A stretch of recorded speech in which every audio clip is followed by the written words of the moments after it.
Hello and welcome to the Cardiac Cats YouTube channel. I'm your host, Jacob Shorba, and look, we just had our introductory press conference for Liam Cohen. I was listening to it on my way to Mobile. Just got here about an hour ago, so I want to go ahead and make sure to give my thoughts on this because I think it really sets the tone for what we can expect. And before I get deep into this, I'll show this picture larger. You guys can soak it in. I feel like the thing that I got out of this that made me probably the happiest of all things was that ultimately I think Liam Cohen gets it. I think he understands the things this team is missing. He understands the weaknesses, the areas they need to get better, where your team needs to be dominant, and where this thing is going to start. And that's what was really impressive to me. Talking about things like the offensive line, the trench play, the run game not being good enough, players over plays, all those different topics. And it's worth noting as well, when he talked about the trenches, he did not really say a whole lot about the defensive line needing more players. He basically said, yeah, we need to work on the offensive line. And then he went on to say there were three, and then he said many good players or great players on this defensive line. So I think that's kind of worth noting if you're looking for where this team's going to go. Maybe, and I don't know, it might not matter for this, but like Mason Graham, for example, might be a name that I don't really mock to this team as often after seeing this press conference. But we got a lot to get into. I just pulled up a ton of different tweets just from things said at the press conference. Unfortunately, I don't have time to do any like graphics for this. I just got to the hotel and I've got to plan a ton of stuff for tomorrow because I want to try to get some players listed to do interviews with, ideally. We'll see what happens, of course. And then I got to put in all the measurements for Senior Bowl prospects. So there's a lot of work to do tonight. So I got to get to that right after this. Getting into the first thing. This was where Liam Cohen really started with how he wants this football team to look. He said, fast, fundamentally sound, physical, and tough. And he wants to build around Trevor. And when he talked about the leaders on this team, he said this multiple times. I love this line, by the way. That's how I feel too. When he talked about the leaders, it was Trevor Lawrence and Josh Hines-Allen. So those are guys immediately that he thinks a lot of that are going to be critical to this team's future. And the thing with Josh Hines-Allen as well, which is interesting, is that he is a Kentucky guy, right? Liam Cohen's been at Kentucky before. I don't think he was there while Josh Hines-Allen was, but he ended up being on the same staff as a lot of people who worked with Josh Hines-Allen, and so kind of get to know him that way, right, without meeting the guy first.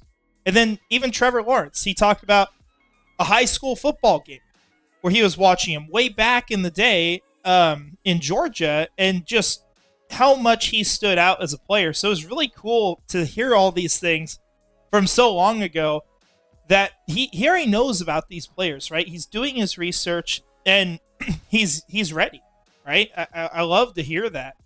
But yeah, I think this is an important place to start. Physical and tough, for sure. The fast aspect, he was kind of saying more in the sense, I think, mentally for this team, rather than just like everyone needs to be a speed threat like Miami Dolphins style. It was more so like mentally how this team was operating. And of course, I'm sure they love fast players. Everyone does. But yeah, and Trevor Lawrence, the emphasis was very clearly on him. That when he was interviewed, it was important for him to have a plan for how are you going to get the best out of Trevor Lawrence? How are you going to get him playing great football and living up to his potential? And obviously, Liam Cohen made it very clear that he believes in that and that is the top priority for this team behind winning games. So getting into the next thing here, the identity of the team. This is a quote from him. He says, I want savages. We want to be savages. That physical mindset. When our opponents turn on the tape, what are they looking at? Are they seeing guys playing through the echo of the whistle? I love it. I absolutely love it. I think it's so important, and you've heard this from me for a long time now, that this team becomes physically dominant. It needs to be physically dominant in the trenches. They need to impose their will on opponents. One other quote, I don't think I have in here, but I remember hearing, and I'll paraphrase it, was that everything, Liam Cohen basically said that everything starts with being able to run the ball and stop the run. And it's so true. It is so true today. And you see that so much in these playoff games. You see it in the regular season as well, but that is ultimately where things start. And Jacksonville as a team has not been great at both those aspects. The run defense has been all over the place at times, but the run game for the offense has consistently been poor. So it is really great to see how he talked about that. Next thing here, one other thing he said, when the offense breaks the huddle, the offensive line is the first unit that the defense sees, and that needs to mean something, and it will. Once again, more talk about the offensive line. I think this is going to be a huge priority for the Jaguars and what they do. I could see this team investing serious capital into the offensive line, and they'll be curious where they do it. I think it's two-sided, right? Because that's positions. What positions are you going to do it at? And where in the draft do you do it? Or do you do it in free agency? Do you go make a big move for a Trey Smith? Apologize for all the coughing. I don't know. It could really be both. It could be one or the other. But I think to me, like, Trey Smith's a player I would look at. I'd be very happy acquiring someone like that just to set that tone on this offensive line. And I would not be shocked if the Jaguars found an offensive lineman to go spend on in free agency. But yeah, we'll have to see. Because, like, first round, it's curious because I don't think there's someone I would take at 5 for this offensive line. I think it's a trade back situation, which not a lot of teams want to move up from what we've heard, or you're moving up into the first round. So something like that could happen, but it'll be interesting. We'll have to take a deep look into that. The next quote here, and this actually isn't a quote, it's just talking about the players that were there. And he obviously, like I said, mentioned players over plays, but he had 5 players: Trevor Lawrence, Gabe Davis, Christian Kirk, Foye Oluokun, and Tank Bigsby attending this game. You got the picture of 4 of them there. So, yeah, I mean, it's curious to me. I think Christian Kirk's there. It's important, I'm sure. I'm sure he wants to stick around with this team. But really, looking at him, I think it's more of an open book at this point on what happens for his future. Once Trent Baalke got fired, the people who were going to get rid of Christian Kirk and trade him at the deadline were suddenly gone. So I'm not saying Liam Cohen keeps him around necessarily, but it's possible that he might look at, say, a contract restructure for him, which he will not earn $18 million this year. I think it's $16.5 million he's slated to earn. It's not the cap hit, but just what he's going to get paid this year. So I could see that getting renegotiated, but we'll have to see. I know he'll probably want to stick around, and they made it pretty clear as well. I might be getting ahead of this here, but Liam Cohen wants Trevor Lawrence to have a say in who's going to be on this offense, who he's going to play with. I'm sure that camp right now has to be thrilled. That's what we heard from the whole process just the last, day or two before they got Liam Cohen. The way things shifted, it was everything they could have asked for. This was the guy they wanted. This is Trevor's top target for head coach, is what we've heard. And they've got to be beyond excited to work with a guy like this. Now, one of the last quotes from Liam Cohen here, and then we'll kind of get into some other information that came about. But he talked about Brian Thomas Jr. a lot, and this was from, it wasn't from the press conference, but it was from a different interview. They kind of went outside, and I think it was 1010XL that was talking to him, but he was very adamant on how shocked he was about Brian Thomas Jr. being able to play from the slot for this team as well. And I think that's really worth noting because it tells you he's probably going to move around on this offense. I don't think after hearing that we're not going to see him move outside or move inside. I think you could see him be a lot more versatile. Of course, he is a boundary receiver primarily But it sounds like they really want to get to use him in a lot of different ways. You also see a lot of movement in Cohen's offense, so I'm sure BTJ is going to be a huge part of that. But this was worth noting because there was a pretty big emphasis on it from Liam Cohen. Now, some other things here. Actually, one last quote we got.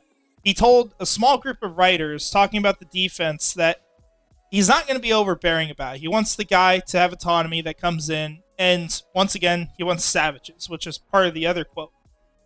I would not be shocked if the Jaguars get an older defensive coordinator or someone who's a former head coach. There's a lot of talk about that with the team wanting an emphasis there because Liam is a first-time head coach.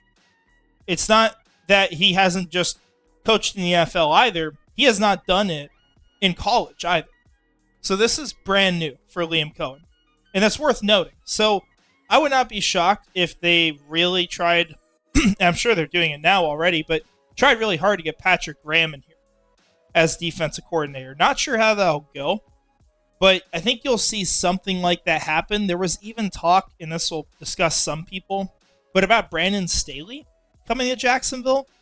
I think just it's someone I would probably avoid, just given how bad things started to go. But do I think he's learned? Do I think he might be better? Yeah, it's possible. It just would not be my top option. My guy, I've mentioned this a lot before, was Jim Leonard. It actually came out today. Apparently, Dilla said Jacksonville had some interest in him, but Leonard had turned down offers and decided to return to Denver. Actually, I don't know if he was officially offered by any teams, but he had some interest from 3 different NFL teams, was the report. So, yeah, he's not going to be there as of now, unless they want to pay him $10 million a year, which isn't going to happen. But Shad Khan's shown he'll open up his paycheck, or open up the paycheck, add some zeros to it. Getting to the last couple quotes here, just a quote from Shad Khan again, reiterating how hard they went into getting Liam Cohen.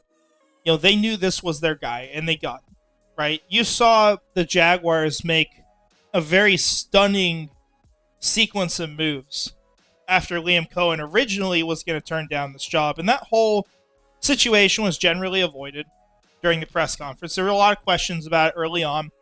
Didn't get a whole lot of thoughts on it. It wasn't even talked about why Trent Baalke was moved on from. Pretty much nothing said about that, which, kind of disappointing. Maybe not. I guess we don't need to hear about him anymore. He's not in Jacksonville, or at least with the team.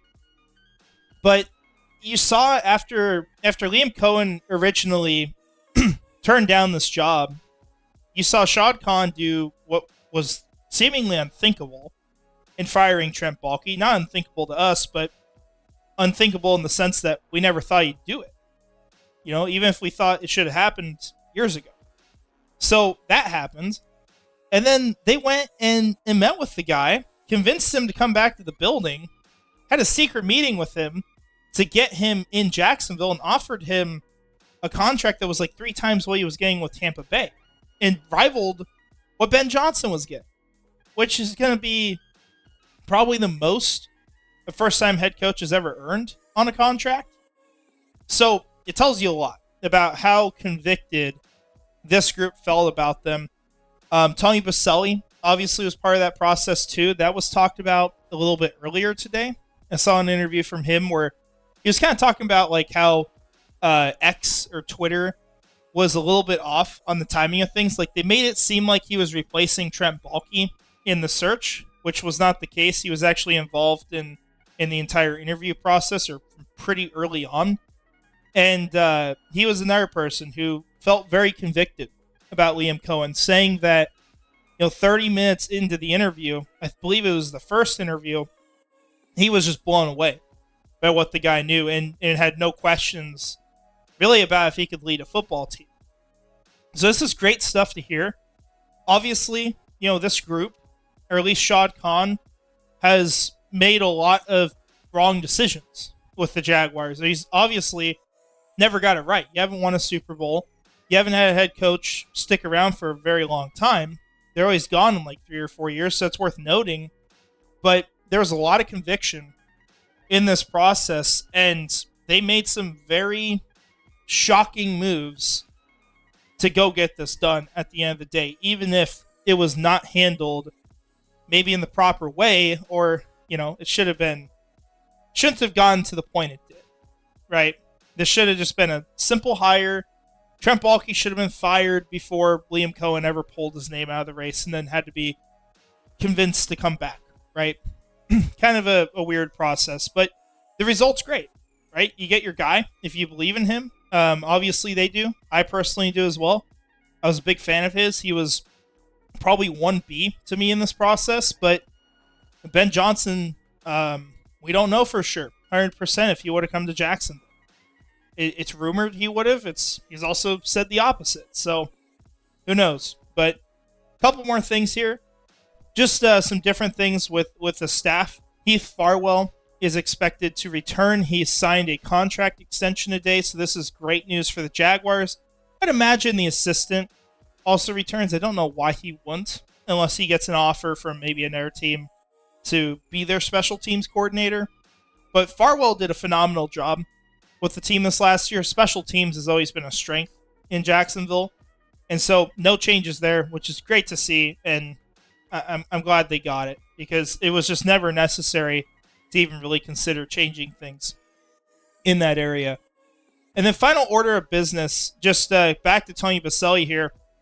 Shad Khan was actually kind of honest on this one. Didn't really deflect the question. He was asked if Tony Baselli was going to be in some sort of role in the future. And basically he just said they're adding a role that they're currently trying to check with the NFL, see what the rules are, get it approved. It might be EVP, and that's what the rumor is. And the question will be how hands-on Tony Baselli gets. I believe it's going to be kind of it's a mix between like what he's done as a consultant and what a normal EVP does. Like, I don't think he's going to get like crazy involved or be able to have say over the roster or things like that, or necessarily even firings. I don't know about that. I'm sure that comes down to Shad Khan still in a large way, or ultimately down to him. But he is going to have a lot more say in this organization. And personally, I'm fine with it as long as he's not like a GM or building the roster. I think it's important to get more people involved here. And I think where he's going to put the emphasis and where he's going to be able to help the most in the trenches, it aligns very well with what Liam Cohen is wanting to do. So, yeah, my thoughts, like Liam Cohen, I think is going to be awesome for Jacksonville. I surely think, of course, things could possibly not work out. That's always possible. But out of all the hires you could have made, I think this was the best one that was on the table. You're getting a guy who made it very clear today. He is a part of that Sean McVay tree. And that's the kind of coaching candidate you want to go after. You want to get the next Kevin O'Connell, right? Or the next Sean McVay, you hope. But that's obviously a very big bar to set, or high bar. But Liam Cohen, I thought he came off very well. Maybe some things were like a little over the top during the press conference, or, sometimes like seems a little quirky, but this guy's a leader. He gets it. He understands, in my opinion at least, what needs to change here, and wants to have this be a process that takes place collaboratively with the GM that comes in eventually, the players, and ultimately for everyone to be great, because this team communicates, right? Something that was not happening before in all the dysfunction that was happening in this organization, because they could not communicate, they could not work together. That was a heavy emphasis for Liam Cohen. And one more thing as well, almost forgot this. There was talk about the general manager and when that search will be done. Shad Khan's answer was honestly, I'm not going to say like not great, but I was kind of disappointed by it, just because they were saying like we got to be done by February 28th with the search, and it's not the top priority right now. Like, it sounds like they're going to put together the coaching staff before they really get into that. So I was kind of shocked by that. I figured they'd probably do both, but apparently not. So Good news is I don't know how many general manager spots are really left at this point. I don't think there's a whole ton.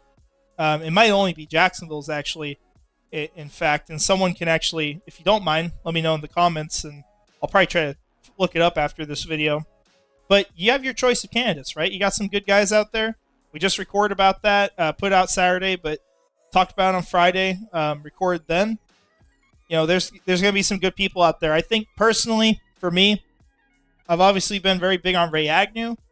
I think Brandon Brown is the direction I would go at this point. Getting someone who's going to be able to come in and be able to collaborate well with you, get you what you need, provide you with all the information you need, and be able to build the roster the way you want it.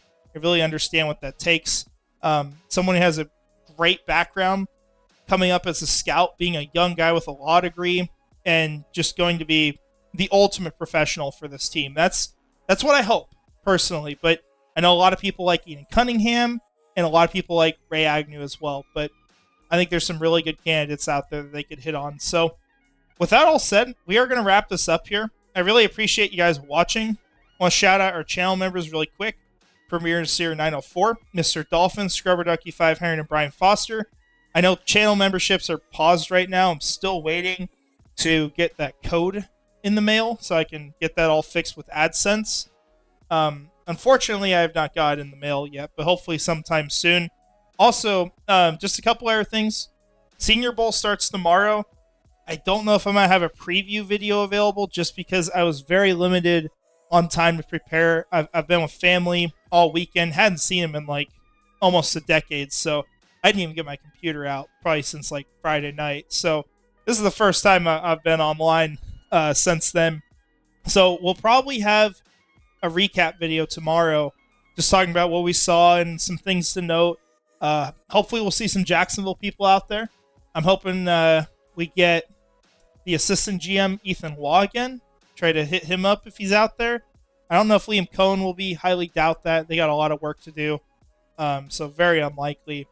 But we'll see who's all out there. So with that all said, make sure to stay tuned this week. The other thing, we are so close to 1,000 subscribers. Right now, I think we're at 979 at the time of recording this. 21 away. Let's get there, guys. I'm going to be so thankful when we get to that milestone because, man, we've come a long way here. I mean, last year, I think we were at like 250 around this time of year. I mean, it's gone crazy how we've been able to grow, and it's all because you guys supported, and I'm more than appreciative of it, and just can't thank you enough, right? This is something I love doing, and you guys are the reason I do it. So with that all said, I am going to wrap it up now. I hope you guys enjoy your night. Enjoy this week. Have a good rest of your day, and stay tuned. We're going to have a lot of draft content coming out soon as we get through the Senior Bowl. So appreciate y'all. Hope you have a great rest of your day, and finally, go Jags.